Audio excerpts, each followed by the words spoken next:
When you step into Rudy Salgado's Louisville art studio, you step back in time. It's a little bit back this way, a little forward. All right.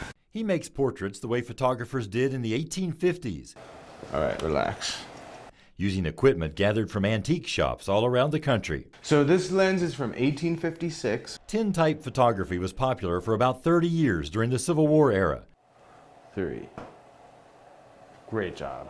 The images that are produced can be haunting, mesmerizing, serious. Basically, it's a handmade photograph that's put onto a piece of metal or glass. The kind of photos where people seldom smiled because of the long exposure time and the norms of the day. If you smiled pre-1903, it was kind of a sign of lunacy, like you were kind of crazy. So it shouldn't make you feel awkward or uncomfortable. Tintype photographers often use neck braces to keep their subjects from moving.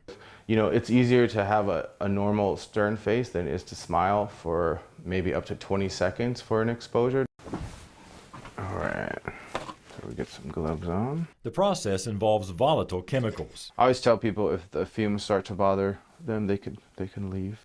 His mixture forms a skin-like coating on an aluminum plate, which goes into the camera. All right, let's go.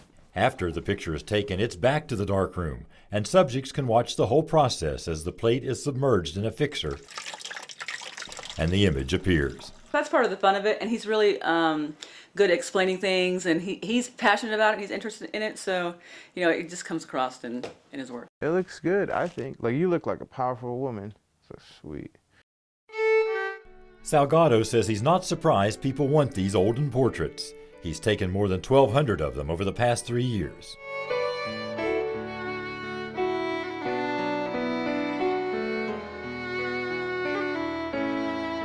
The main thing that drives it, I believe, is just like social media, and people want these images of themselves.